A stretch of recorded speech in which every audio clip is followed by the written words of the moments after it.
Okay, thank you, Jack. Well, as Jack has already said, we have tonight with us author and mystic visionary John Lamb Lash. Good evening, John. I am so glad that you could make it tonight. Good evening. It's a pleasure to be with you. The pleasure is all ours. Now, I think we should just go ahead and jump right into it. Well, you know, John, it's been said about you that you awaken the urge in us, not unlike Joseph Campbell, to reconnect to the sacred myth and archetypes encoded upon humanity's collective soul. And that's why we thought it would be important to have you come on the show and share your vision with us tonight. Now, your work brings a distinct message to humanity, a call to action for a species-wide planetary vision quest. So let's let that be our focus this evening. Now, that's perfect. Yes. Okay, great. Well, just jumping right in. Specifically, you wrote on your website back in 2005, metahistory.org, when I first discovered your work after your appearance on Coast to Coast. You wrote that knowing Gaia is not a matter of belief. It is a vision quest for the entire species. Recognition of Sophia, the wisdom of the earth, was common to all indigenous people in former times. That when this quest was accomplished by contemplating the animation of the material and sensory world, we move into a deeper rapport with the mysterious source of life itself. Could you elaborate some on this? Certainly.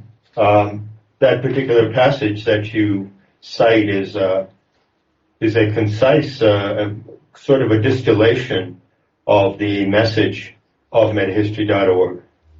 It also could be considered a distillation of the message and teaching of the ancient pagan mysteries that were centered on this mythological figure of Sophia, which is a Greek word for wisdom. Sophia was identified in these ancient mysteries as the actual divine presence that indwells the planet that we inhabit. So as some of your listeners may know, we have a fashion today. For some 20 or 30 years, it has become fashionable to refer to the Earth as a superorganism or a living being by the name Gaia. And that would be a reference to the so-called Gaia hypothesis or Gaia theory that was proposed by James Lovelock and Lynn Margulis. So I propose this hyphenated term, Gaia Sophia, to describe the living presence of the earth as it was known and understood in the ancient mysteries. I think that one way to introduce this concept to people, and what I like to do when I speak about Gaia Sophia, is to present as best I can the sense of the immediacy and the accessibility of this concept. This is a myth, certainly, and I'm very flattered to be put in the tradition of a great mythologist like Joseph Campbell. But we need to understand that a myth is a description of reality lived and reality that can be lived. That is a true myth. Myth is not a fiction. It is not a fabrication invented in the place of due to ignorance. For instance, the myth of the discovery of fire might be considered to be a made-up story created by people who didn't really know how fire was discovered. That is certainly not the sense of a myth as I use it, and I'm sure you would understand that basically as well. Absolutely. I think that something that could lead us into the subject very directly is the comparison of human existence, of the presence of the human species on Earth, the comparison of our biological existence and our imaginative existence. And this distinction is really a great inroad. I feel it's an immediate inroad to the understanding of Sophia and the planetary vision quest. Now, of course, we all understand the first part. We are biological creatures of the Earth, obviously, right? Yes. We're animals, just like other animals, who inhabit the biosphere, and we have physical form, and some people don't like to consider us as animals, but I do consider us as just another animal, not a superior one necessarily, but an exceptional one. We certainly don't behave like the other animals in the biosphere, and in fact the Gnostic teachings of the mysteries will explain why this is so, because they explain the origin of the human genome and of the human species. And so we can all grasp that we are biological children of Gaia, let's say. That's obvious. What the mystery teachings show us is that we are not just that we are also the imaginative subjects of Gaia. We do not merely live in this terrestrial atmosphere. We also are creatures, subjects of her imagination. And her imagination, the imagination of the earth, is just as real and potent as the biological body of the earth. If you can get that concept on board, that is really a massively significant part of the ancient mystery teachings. We live in the habitat of the earth, provided by Gaia, and simultaneously we live in the imagination of this divine goddess, Sophia. And so if you can grasp that going in, and it's a momentous opportunity, you can understand that the essence of the mystery teachings is interactivity. As long as we still confine ourselves to being biological creatures, well, we're kind of living off the earth, and we kind of interact with it in the sense that we breathe its air, and we harvest the vegetables and fruits that it presents, or we hunt the animals that we need to live and eat. In that sense, we are somewhat interactive with our environment. But just imagine to be interactive with the source of this environment, with the divine being who conceived our environment in the first place and who embodies the planet in a physical sense. And this is the opportunity of the Planetary Vision Quest, to enter into the most intimate interactivity with the living presence of the earth. So having said that, would you say that whether or not we are actively participating in this imaginative existence as subjects of Gaia, are we nonetheless in that state? We are certainly in that state, and we have the choice to be in that state consciously and intentionally. Okay. Another example that may be helpful here is the example of breathing. Okay. Now, as I talk to you now, I'm breathing. And I'm speaking to you, and we're having a conversation, and people are listening to our conversation, and we're all breathing, aren't we? Yes. But we don't have to really pay attention to it, do we? No.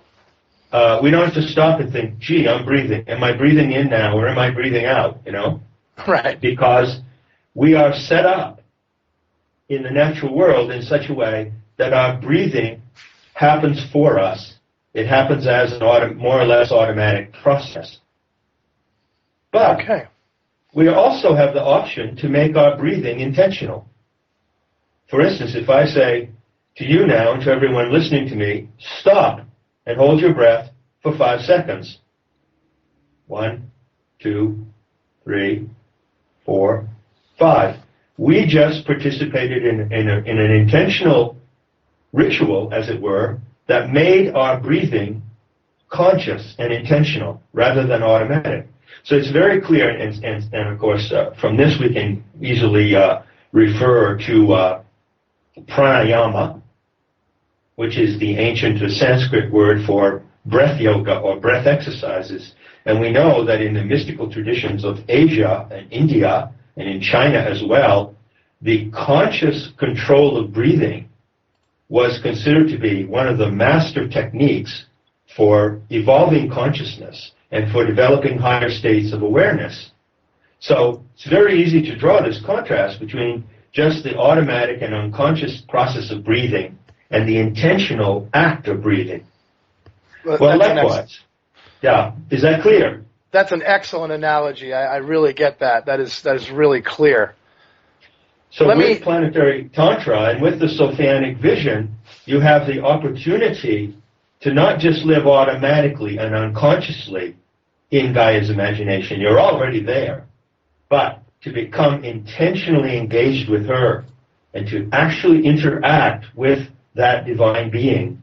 And that interaction is totally open-ended. There is no program for it. There's a kind of framework for it that was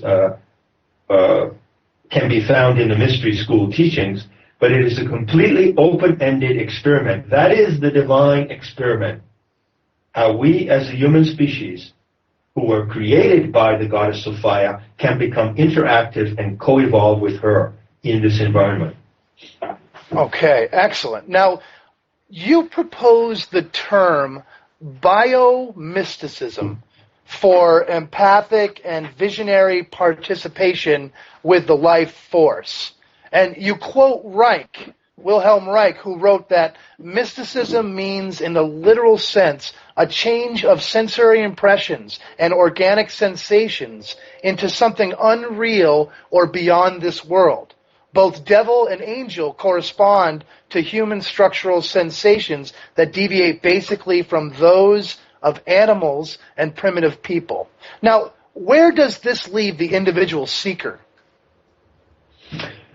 Well, it can lead either away from the mystery and away from interaction with the divine source of our life, or it can lead toward it, depending on how you view this term mysticism. You know, I'd like to say something about Reich for a moment, because there's a very important figure in my own personal journey for truth. And I don't know if many people know about him so much today. Wilhelm Reich was an early pioneer of psychology, and he was first a protege of Sigmund Freud, but then he broke away and he founded his own philosophy, his own view of things. And the quotation you just read is particularly important because it shows that Reich, who was a deep student of the life sciences, understood that mysticism, in a certain sense, has been a dissociation from the sensations of the body. This is what he claimed. For instance, Reich claimed that religious people who have visions of devils and angels and so forth are really just experiencing the sensations of their own body, but they're dissociated. They don't realize that they're experiencing how they are interacting with the natural environment, and so they falsely project it into something supernatural. And this is one of the dangers of mysticism and of spirituality in general, the danger of dissociation. On the other hand, I want to point out what I mean by the term biomysticism. Biomysticism means the mysticism of life, the mysticism that is grounded in the body, in nature, and in the real presence of living things. So there is a second kind of mysticism that does not take us away into fantasy and psychological projections, but takes us actually into the heart of the natural world and toward Gaia herself, toward the living planet. That is what I would call biomysticism. Okay, that's great stuff. Jack, did you want to ask a question? No, just keep on going, Mr. Lash. Okay, all right. Well, I think he's just enthralled. We're just so excited to have you on. We've been following your work for so long, and it's really a pleasure and an honor. Well, let's move over just laterally a little. Now, can you elaborate the importance of developing what you call a mythical, literal theme of the wasteland in connection with the hero of the Grail quest, Parsifal? Mm-hmm. Sure. You know, Joseph Campbell, who in some ways is considered my predecessor, wrote massively on mythology, covered the whole spectrum of mythology. He was a comparative mythologist. There are very few comparative mythologists in the world at any particular time, because comparative mythology is the study of the myths and legends of all cultures of all times. it's a vast overview. The tendency of people who go into the university to study mythology is to specialize. So they would just be specialists in Celtic mythology or Greek and Roman or Persian or Chinese mythology. Like Joseph Campbell, I'm a comparative mythologist. I've looked at all of these different myths. And when you do so, first of all, I have to say it's a great privilege for me to be able to do that. And I dedicated a great part of my life to it at the cost of certain personal advantages, you could say, because it is such a vastly consuming study, obviously, that not everyone would have the time to do that, you know. So I made sure I had the time, and I can tell you, as someone who gave his complete attention to this subject, at the end of the day, you stand back and you look at the whole heap of mythologies, creation myths, myths of sexuality, myths of the discovery of fire, myths of war, myths of love, all the different themes. You sit back and you look at them like they were, say, these different props in a studio that lead to different films. Each of these props is connected with a different film or a different movie. One of the things that I can guarantee you is very striking is that there are a couple of these props that really stand out as unique. Therefore, there are a couple of myths, just a couple, in the whole repertoire of the world that stand out as very, very unique. And one of these is the myth of the Holy Grail, the quest for the Holy Grail. In fact, in his big, massive volume, Creative Mythology, Joseph Campbell concentrated intensely on the analysis of this myth. He used the version of it. There are many versions of it, and some of them are Christianized. So I'd like to warn you, readers who are going to investigate the myth or legend of the Holy Grail, that most of them that you will encounter have been Christianized. And in those Christianized versions, which began with the version of Robert de Boron, who was a French writer in the 13th century, the Holy Grail story is associated very closely with the figure of Jesus Christ the Redeemer. And in fact, the Grail is identified often with the cup that was used to collect the blood of Christ on Golgotha. Supposedly it was owned by Joseph of Arimathea. It was also the Grail chalice in which the last wine of the Last Supper was served. Campbell, much to his credit, puts aside those Christian versions, and he looks at the much older pre-Christian version of the Grail quest. And the best rendition of that was written by a German knight called Wolfram von Eschenbach. And I also follow the von Eschenbach version of the story of Parzival. So I want to make that distinction for people who are going to look into this, want to investigate this material. Now, you just asked me, what is the wasteland and why is the question of the Grail such a significant myth for our time? Well, Joseph Campbell certainly thought so. I think you know that. Joe, have you read his Creative Mythology book? Yes, I have a copy of it, actually. Yeah. I have. It's massive. It's massive. There are a lot of digressions in it, I must say, but it is the most in-depth, apart from my own study, which is called An Alternative History of the Grail, which you'll find on metahistory.org. It is the only really in-depth study of the Grail legend. And Campbell points out that this Grail legend is the guiding myth of the Western world. All right, we're speaking to John Lamb Lash tonight about Planetary Vision Quest. We've discussed a few things so far, including biomysticism, mysticism of life that is grounded in nature and in living things. And I have a feeling that this myth of the Holy Grail and Parzival has something to inform us about that. John, could you please continue the line of thought you were telling us about Parzival and the Holy Grail and how this and the Planetary Vision Quest that this directive myth is a part of? Sure. As I said, Joseph Campbell, the greatest comparative mythologist of the late 20th century, considered the legend of the Holy Grail to be the directing myth of Western spirituality and of the Western world. And to understand that enormous claim, we just need to look at two of the themes of the Parsifal story of the Grail that was attained by the knight called Parsifal. Two elements or two themes in the story will tell us everything we need to know. The first is the theme of the Grail itself. Well, what is the Holy Grail? And the second is the theme of the wasteland, or terre ghaste, to use the old French term. Terre meaning earth, and ghaste meaning wasted or devastated.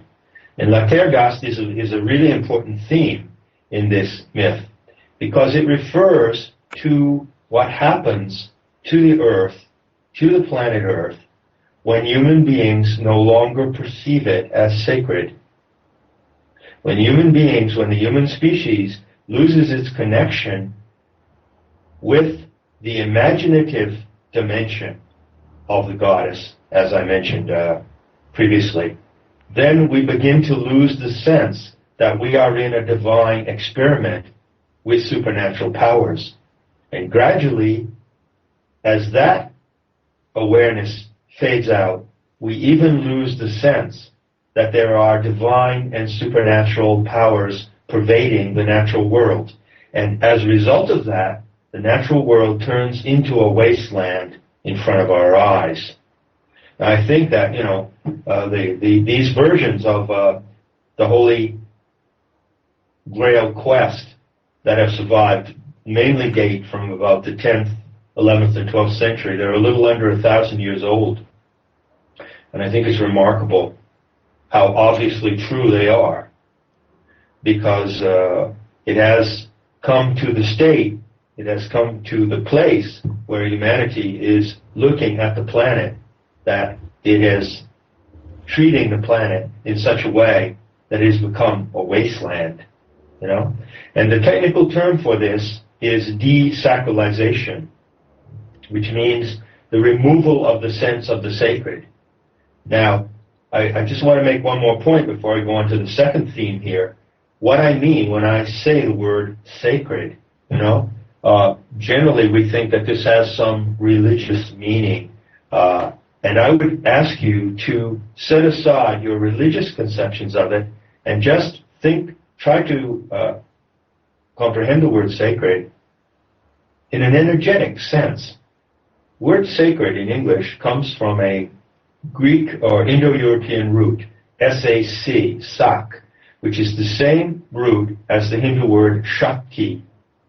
And in Hinduism and in Indian philosophy, Shakti means the divine feminine power that animates the universe. It is the goddess power, and it is the power to materialize the worlds that we live in. So we live and breathe in a material world by the power of Shakti. Shakti simply means power, but with the connotation of divine feminine power. So what is the sacred? Well, the sacred is the root power that allows you to live. It's the source of your life. That's the sacred. And desacralization means we lose touch with the source. When we as a species lose touch with the power that gives us life, then life turns into a wasteland. We turn the world into a wasteland. We turn against nature. We defile, we violate, we rape, we exploit nature. We no longer respect her and her resources. And this is what has happened and as actually beautifully predicted in the Grail legend.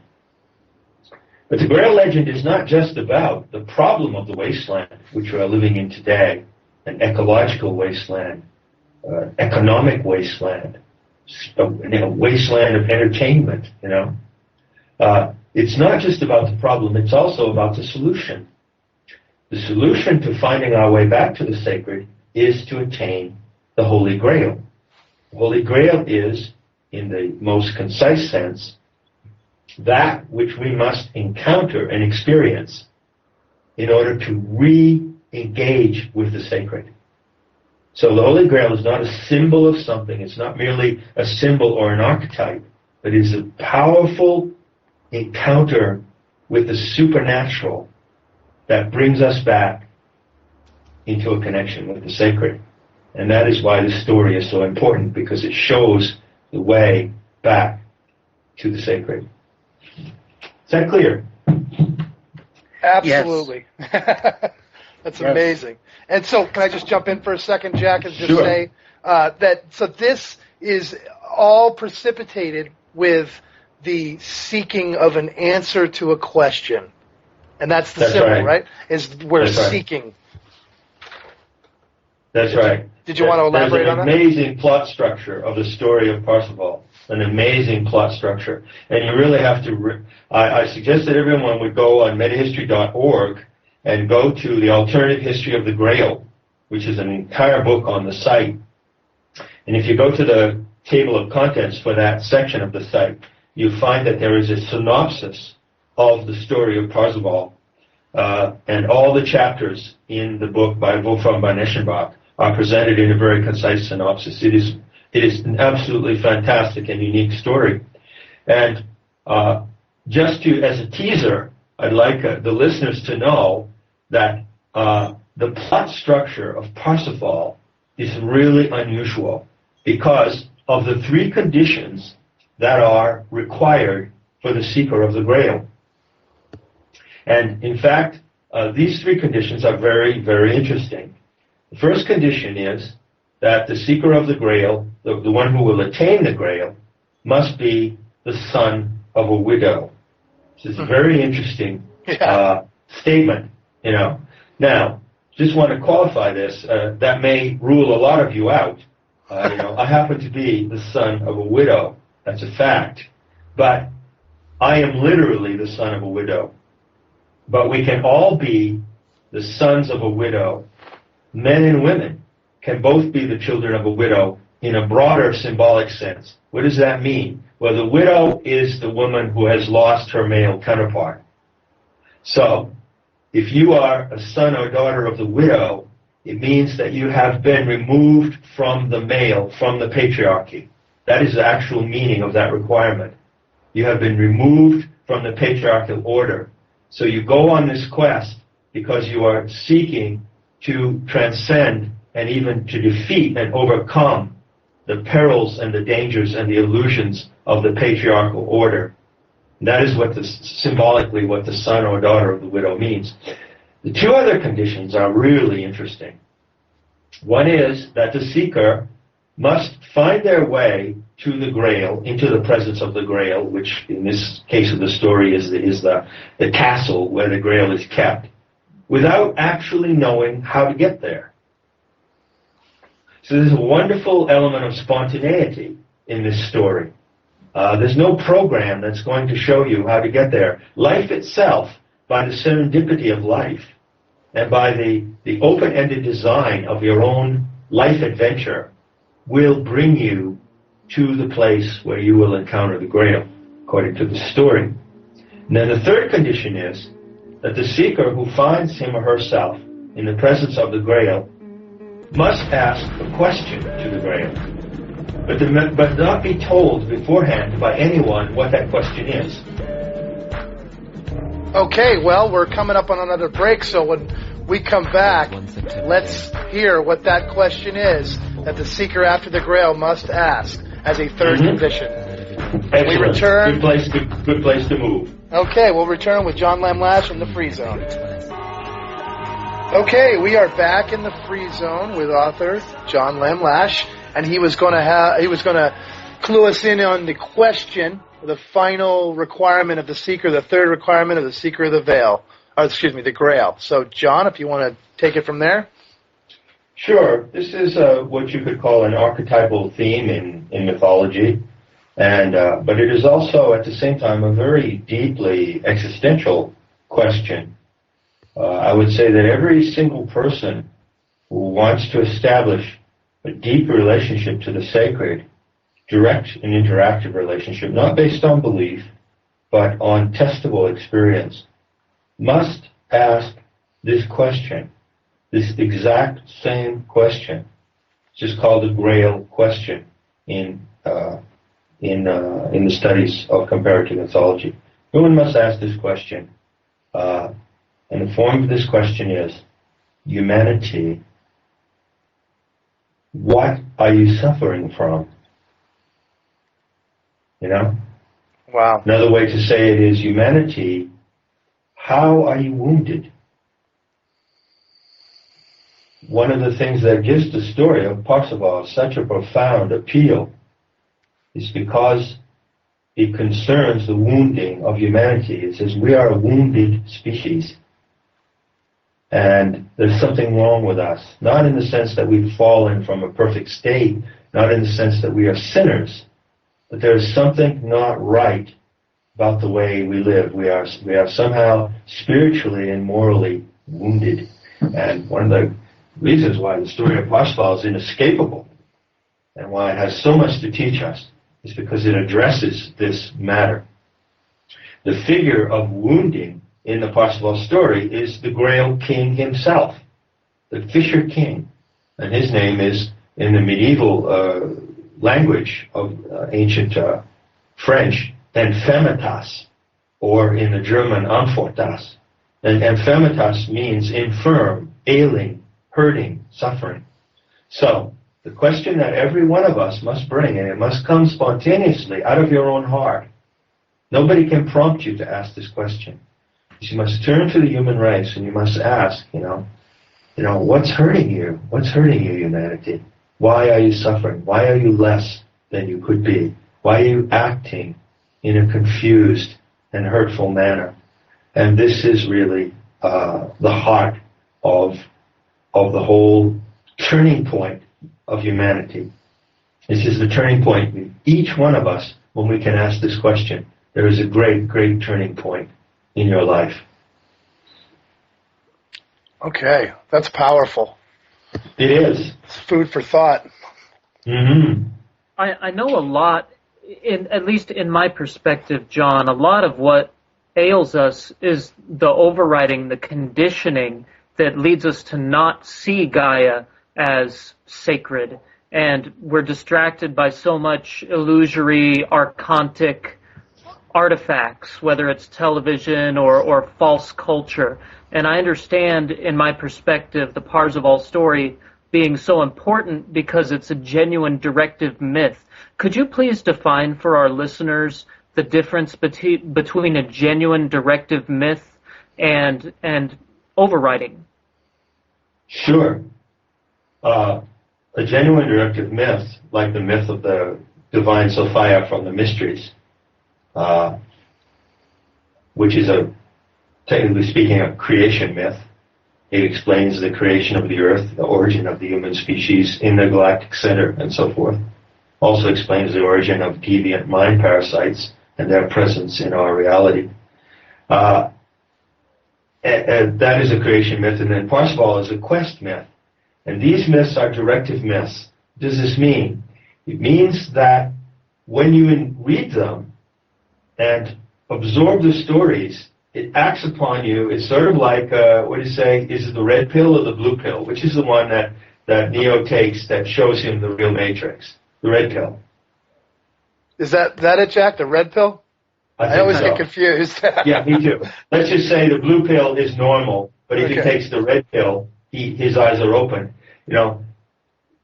Absorbing these directive myths is like taking this pill. You cannot take this myth on board into your consciousness without it changing you. It engages you, and you engage it. And it shows you how to move through your experience. It directs your experience. Whereas a myth that is not directive is simply one that explains something that happened, but in a way that is really of no consequence, And most of the ancient myths that we would read about, if you would go look in an anthology of Greek or Latin mythology, most of them are just interpretive myths, Like there's a myth that says that there's someone called Icarus. His father was Daedalus, and he was a craftsman. This is a Greek myth. And he made these wings, and then Icarus glued these wings to his body with wax, and he flew into the sky, but he flew too close to the sun, and then the wax melted and he fell to the ground. This is not a directive myth. This is just a myth that, explains something. perhaps a human arrogance or human hubris or something like that. So when I talk about directive mythology, I'm not talking about just using myths to interpret your experience. I'm talking about the myths that have the power to direct and guide your life. These myths are as good as any human guide that you would ever have. If you're lucky in your life to have a teacher who can put you on the right course in life, which is the course of your true potential, that's what these myths will do. That's what a directive myth will do. Thank you. And you asked about overriding. The problem Yes. is that we are all born into cultures where we are programmed by the culture. Programming begins with family, with the family history. It goes into our educational system, programs us. Whatever religious group we happen to be born into programs us. Then the government programs us. The media programs us. The internet programs us. This is all what the Gnostics call the archontic activities of human nature. They are our activities of layers and layers of behavioral programming. And these layers of programming overwrite the power that we have inside us to find our real connection to the divine and the sacred. And so that's why these directive myths of Parsifal and Sophia are uniquely important among all the myths in the world, because they will carry us through this programming and they will return us to the powerful and interactive relationship with the sacred that we lost. And that's why humanity suffers. That's the answer to the question, why do we suffer? Because of two things. We lost our immediate experiential connection to the divine. It got overwritten by religious programs, such as Christianity, Judaism, and Islam. I would point out that these religions do not offer religious experience. They actually get in the way of genuine religious experience by writing beliefs into the human psyche. Writing and coding us with beliefs that actually prevent us from having religious and spiritual experience. So, the problem is that we have been alienated from the sacred, and the second problem closely related to it, and this is probably even a deeper answer of why humanity suffers so much, is because we have lost the direct knowledge of our own true potential.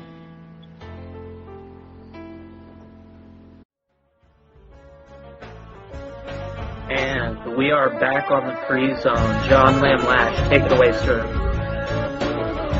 Well, we were talking about why humanity suffers, which is the Grail question, the question that Parsifal asks, and that leads to the turning point for humanity, is the turning point. And if I were to, there are many answers to that question of why humanity suffers, and we can each have a piece of the answer, which is very beautiful. No one definitive answer. Each of us, as a human being, can bring a piece of the answer and therefore contribute to the healing of the wounded Grail King.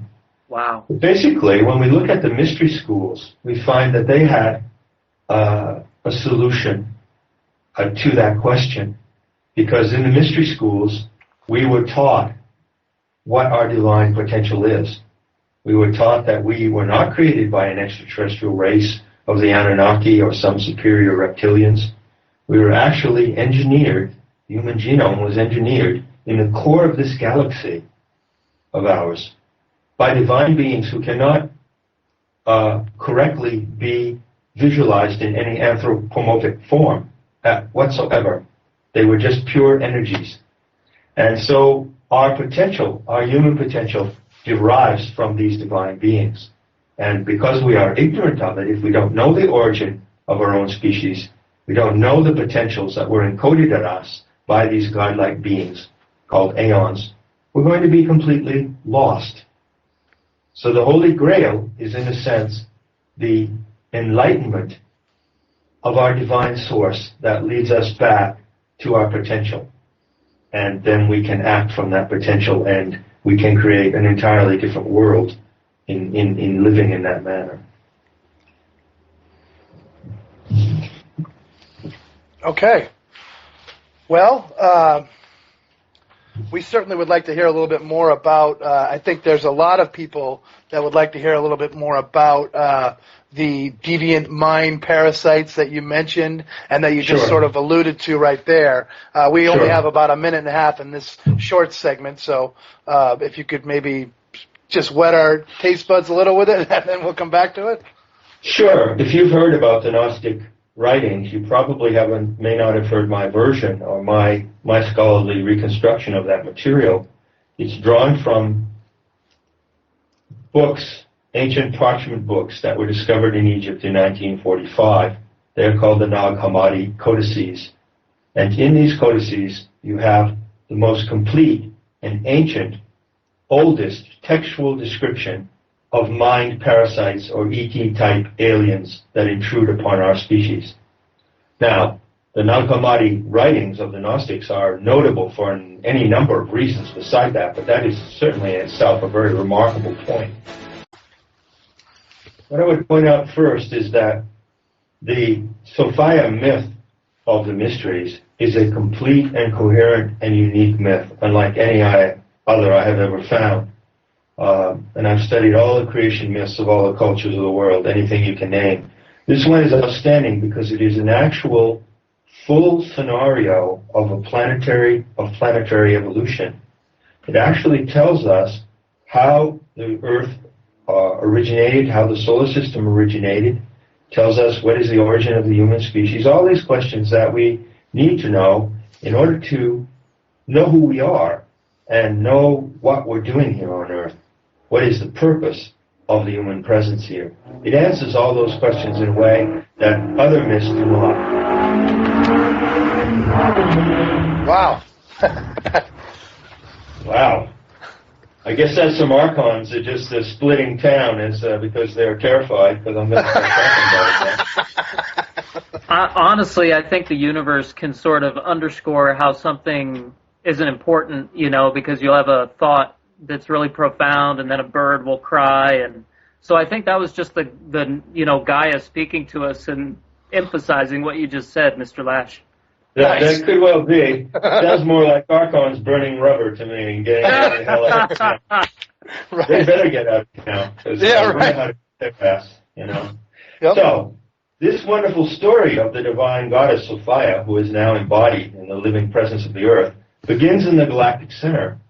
And this is an amazing story, and you can read about it in 9 episodes on my website, or you can read about the same 9 episodes. I've condensed it into 9 episodes in my book, Not in His Image.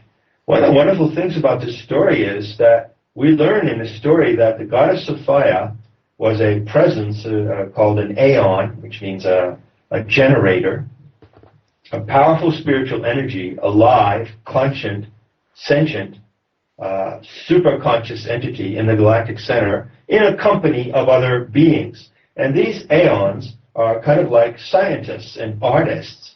And what they love to do with their time is to invent these experiments. And then they inhabit the galactic center, which might be considered the hub of our galaxy, which might be considered to be a laboratory and an observation booth. But the experiments that they conceive and engineer and set in motion do not occur in the observation booth or in the central laboratory. The experiments occur in the galactic limbs.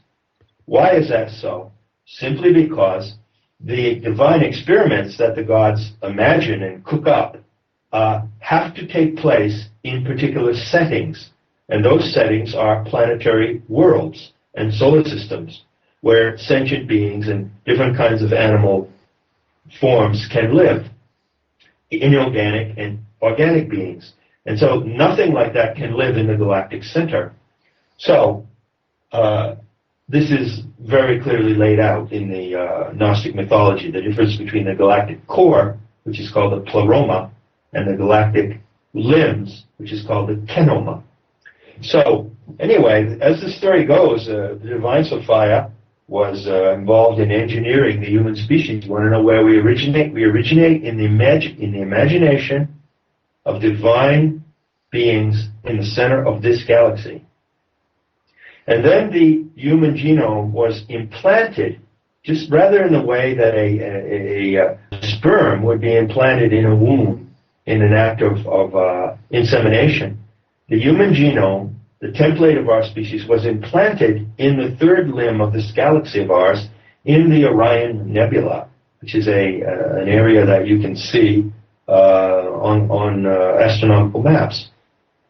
And the way that evolution proceeds is that thread-like filaments consisting of chains of propagules or spores of life containing the human genome then disseminate through the galaxy and seed themselves in different planetary worlds. And the human experiment unfolds simultaneously in these different worlds. But the Gnostic myth says that there was one particular thing that happened. There's a couple of things that happened in the process of the emergence of our species that the goddess Sophia didn't expect to happen. And so we're presented with a myth that actually asks you to feel empathy for this divine being, because she became involved in the experiment of the human species. And as a result of that involvement, as a result of her passionate interest in the unfoldment of our species, things happened to her that she did not even anticipate.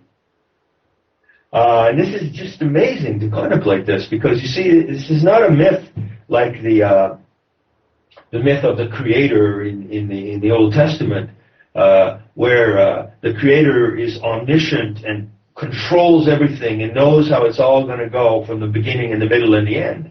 Not at all. You know, this is very much a myth where we are involved in the fate of a divine being who is our progenitor. You know, and one of the first things that happened that was unexpected is that Sophia became so enthusiastic about this experiment of the human species and how we would unfold and how we would develop our divine potential that the gods had encoded into us, our talents to learn and experiment and innovate and create and share and discover the laws of nature and co-evolve with nature. All these fantastic talents encoded into us. She became fascinated by how we would unfold them. And as a result, the myth says that she departed from the galactic center. She fell from the galactic core, and she got involved in the mechanics of and in the physics of the galactic limbs. And that's a very exceptional situation, because generally speaking, the aeons or gods in the galactic center do not do that. They're like scientists who stand back. Once they set an experiment in motion, they leave it alone to proceed on its own terms, because that's what's fascinating to them, to see how it will work itself out without their interference. But Sophia got involved in our experiment, and this produced a number of unanticipated side effects. And the first side effect, which is clearly described in this Gnostic mythology, is that the impact of her pleromic energies, that is, imagine it as a pure, high energy plasmic light force, because this is what's at the center of the galaxy, a pure pool of plasmic luminosity, spiked into the galactic limbs and impacted the realm of matter that is floating in the limbs, and created what is called, what you might consider as a kind of fracture zone. Imagine hitting a pond, dropping something very heavy like a wrecking ball into a pond that created a fracture zone in the pond. And Sophia created a fracture zone. This is not something she intended to do in the third galactic limb of our galaxy, and in that fracture zone arose this weird species called the Archons. Why are they called Archons? It's very simple. It comes from the Greek word archai, which means from the beginning, from the start. What the Gnostic seers wanted to tell us here, and this is a true description of the cosmology of our planet. This is not a made-up story. What they wanted to tell us was that these Archon species, which is like a cyborg locust, originated first before the solar system was created, and even before the Earth was created. The Earth was created only later. So according to the Gnostic cosmology, there are two stages in the creation of the current solar system. The first one is the production of the archons, this cyborg ET species, which consists of an gray alien type of drone and a reptilian overlord. And then they construct, with the intelligence given to them by Sophia, they construct the planetary system of the inorganic planets, not including the Earth. The Earth itself does not belong to the solar system, according to this Gnostic mythology. The Earth was created from the body or the plasmatic energy of Sophia herself. And it was captured in this inorganic planetary system inhabited by these archons. This is a very, very bizarre story. But I have to tell you that as more and more plasma cosmology emerges, and if you read about the electric universe, and if you read about the so-called experiment of the Acari insects, A-C-A-R-I, insects, that was conducted at the end of the 19th century, this whole Gnostic scenario becomes scientifically feasible. It is not scientifically feasible if you adhere to the fallacious and specious cosmology of Einsteinian relativity, quantum mechanics, black holes, quasars, string theory, which is all a bunch of crap. But it is easily proved to be a bunch of crap. It's easily proved to be a bunch of masturbatory fictions in the minds of mathematicians and engineers.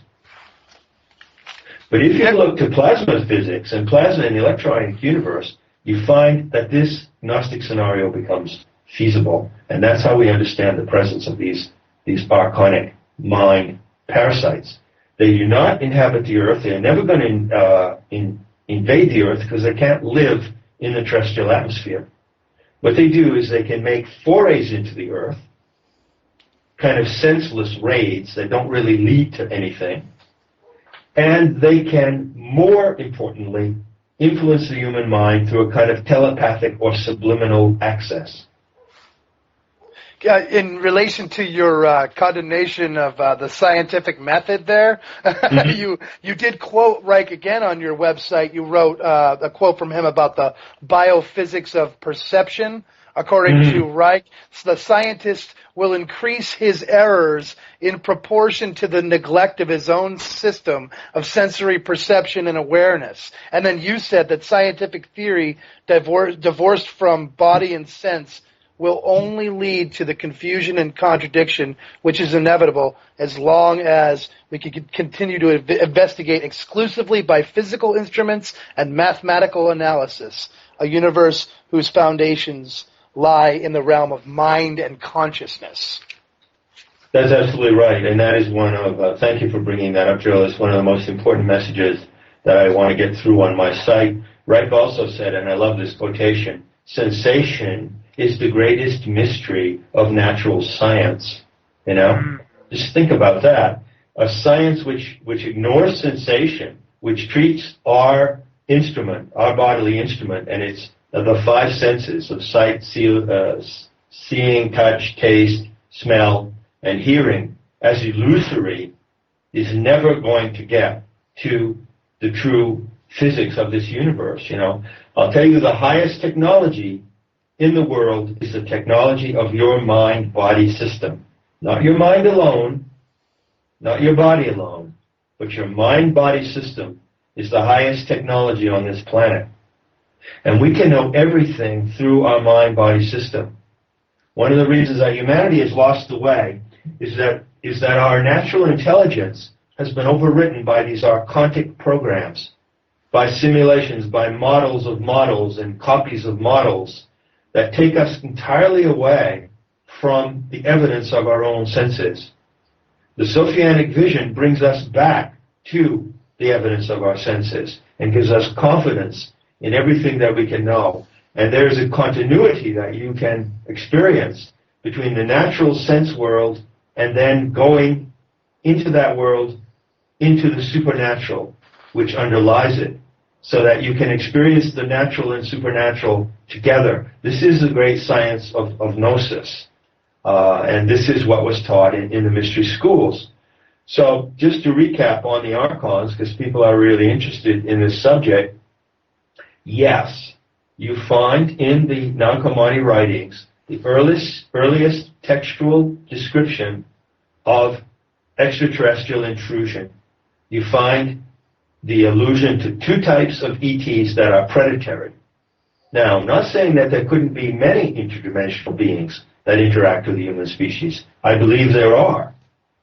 And indigenous peoples around the world, such as the Hopi or the Australian Aborigines, all say this. But the important thing is that we would identify the one predatory species that can cause us great harm. This is the archons. And they have two forms. They manifest in an embryonic type, which is said to resemble an aborted fetus. That means a prematurely born human form with a big head and spindly limbs. Whitley Strieber's Grey ET. And they also manifest in an overlord type, which is the Drakon, D-R-A-K-O-N, or the reptilian type. So these two predatory ETs were identified by the Gnostics thousands of years ago. I believe that they knew about these for many thousands of years through their shamanic investigations and through their skill as in parapsychology and in investigating the paranormal, because they were experts in those realms. And they warn us about the behavior, the modus operandi, the way these beings operate. They are present in the solar system because of Sophia's own impetuosity. She, in a sense, is responsible for them being here, interfering in our experiment. She's very concerned about how we deal with them, because when she originally conceived the divine experiment of humanity, they weren't in the picture. Okay, they were unintended consequence. And this is spoken of in the Nag Hammadi library. Could you, for our listeners, sort of direct them as to which specific material covers the two species of archons? I certainly will. There are 52 documents in the Nag Hammadi library. Only about 35 of them are of any significance. So it's really a mess and a jumble. It takes a lot to sort out. Among those 35 that are really worth your attention, there are about 5 that are cosmological treatises, okay? And they contain large chunks of the Sophia myth, the Sophia creation myth, which I am citing here. Unfortunately, none of them contains a complete and coherent version of the myth. I have had to reconstruct it from the different sources. If you go to the homepage of metahistory.org and you look in the right-hand column, you'll see that it says Nag Hammadi Reading Plan. Click on that, and it takes you to my commentaries on the Nag Hammadi writings. And then you want to click on 2 particular cosmological treatises. On the creation of the world is one, and the other one is the reality of the archons. And in these, click on those and you will see where I reconstruct the cosmology of this, of the presence of the archons and profile the archons. Also, if you go to the site guide of Metahistory and if you click on Gnostique, you'll find, if you scroll down, the archon files. And there you will find an enormous amount of material explaining, drawn from the Gnostic sources, explaining the nature and behavior of the archons and how we are to deal with them. This is another thing that I would point out, and I wouldn't want to talk about this subject without mentioning this. The Gnostics were extremely clear that we cannot be overpowered or ruled or dominated or enslaved by the archons. The only thing we can do is be enslaved by our own ignorance. And they make it very, very clear how we can make ourselves immune to this psychic intrusion. If you read Kundalini and the Alien Force, which is in the Archon Files, I quote the Gospel of Philip, one of the Nag Hammadi doctrines that describes how we use Kundalini to throw around ourselves a protective aura of luminosity to ward off the archons. Another text called the Gnostic Catechism tells how to actually deal with abductions, with the threat of archonic abduction, which, by the way, are virtual reality experiences. They don't actually happen. The archons have one supreme ability, which is called HAL, H-A-L. It's a Coptic word, and it means simulation. So they can actually intrude upon our minds so much that they can project a human being into a virtual reality scenario that that person takes for real. And that is what ET abductions are, according to a Gnostic analysis. Wow. That is amazing. This is the meat of it, everybody. This is what we really wanted to get to. This is amazing. Yeah, it gets to it. I mean, there's nothing like this Gnostic stuff, man. You got to admit it. I mean, I've looked at everything. I think in bringing this all around to the home stretch here, I'd like to point out that if you go to metahistory.org and you look on the left-hand column, you see the face of Kali, my spiritual guardian, and right under that you can click on Site Guide. And something I did recently was I added a spoken tour to Site Guide. So the Site Guide to metahistory.org is like 24 pages long. And it's a massive amount of material on the site, and I don't want anybody to get lost in my site. You know, it's an online classroom, and you just have to know which class you want to attend and which course you want to sit in on. So I would suggest that you go and just listen to me, and I'll walk you through the whole site. And when you get down to the section called Gnostique, you'll find that it's broken up into 5 parts, and one of those is the Archon files. And those of you who are interested in the Gnostic view of alien intrusion, which as far as I know is the best thing going on this planet, it's the most lucid and voracious explanation of the alien problem that we have. Look at the Archon files. You'll find under the Archon files every single thing that you need to know about this, including how to resist this alien intrusion. And included in the Archon files is this one very important piece, which has gotten a lot of circulation, called Who Wrote the Reptilian Agenda? And I just want to point out that many of you have probably heard about this Anunnaki theory, that there was an advanced extraterrestrial race that may have been inhabited another planet called Nibiru or whatever. And in the works of Zachariah Sitchin and in the work of David Icke and other people like that, these Anunnaki entities, who are actually the Archons, get a lot of press. But as far as I'm concerned, they get the wrong kind of press. Because if you read the Gnostic materials from Nag Hammadi, you will find that they contain a critique and deconstruction of this Anunnaki story. And the bottom line, as I explain in Who Wrote the Reptilian Agenda, is that the Anunnaki story, which claims that we are a slave species engineered by these ETs, is disinformation. Okay. You don't have to take my word for it. This is what the ancient Gnostic seers told us. That it's disinformation, it's a lie. It's a lie implanted in our minds by these archonic beings to make us believe that they have far more power over us than they do actually have. Okay, this is the prevailing theme that we're getting. Yeah, I understand. More and more, people are buying this theme, and I can understand why, because in certain respects, when you look at the world today and you see that we are enslaved in our economic and social systems, we are enslaved in our religious belief systems, then it's natural to ask, well, why are we so enslaved, We could say that it would be a form of the Grail question, Humanity, why do you appear to be so enslaved? But, as I've pointed out, the Anunnaki scenario of Zachariah Sitchin is not the answer to that.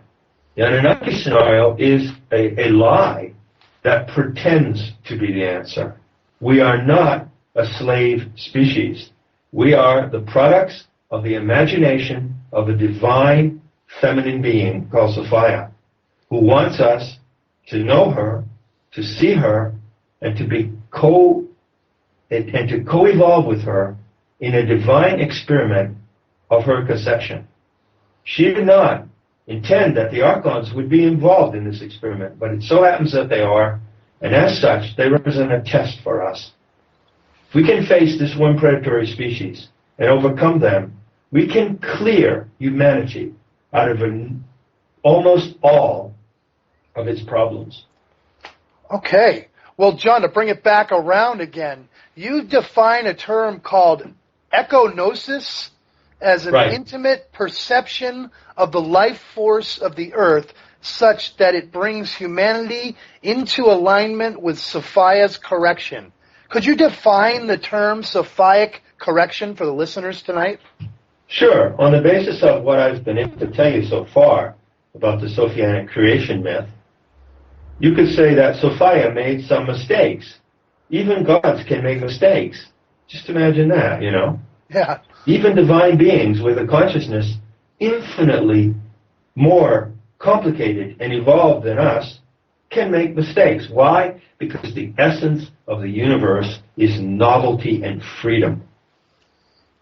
So, the challenge is to see what those mistakes are and to learn from them and correct them. So we are involved with Sophia's correction. Sophia's correction involves two things. One, that humanity itself would face the Archon presence and would defeat the illusion and the lie and the deceit of the Archons, which is deeply ingrained in human behavior. Many human beings, although the Archons cannot embody themselves on this earth, but many human beings have become archontified in their practice of deceit. So the test is to correct our own behavior by looking through the patterns of deceit and manipulation that prevail in this world. We all must face this. This is a huge responsibility. The second part of the correction is cosmological. Sophia herself, when she fell out of the galactic center and became inordinately involved in the human experiment, lost contact with her own source. So her correction is to realign herself with the galactic core, with the realm of the pleroma. And that alignment has begun as of March 19th, 2011. If you think of Sophia, if you think of the Earth as a mother ship that lost contact with the home port that it departed from and is sailing in stormy seas, but manages to reestablish signal contact with the home port. This is Sophia's own correction. And she has made that correction as of March 19th of this year. And so now there is an alignment, as it were. There is a communication between the planet Earth as a living entity and the origin of the planet Earth in the galactic core. And that is going to change everything on this planet very, very rapidly. Wow. And those of us who are on board for that experiment will be part of that change. Excellent. Jack? And I totally agree with you, John.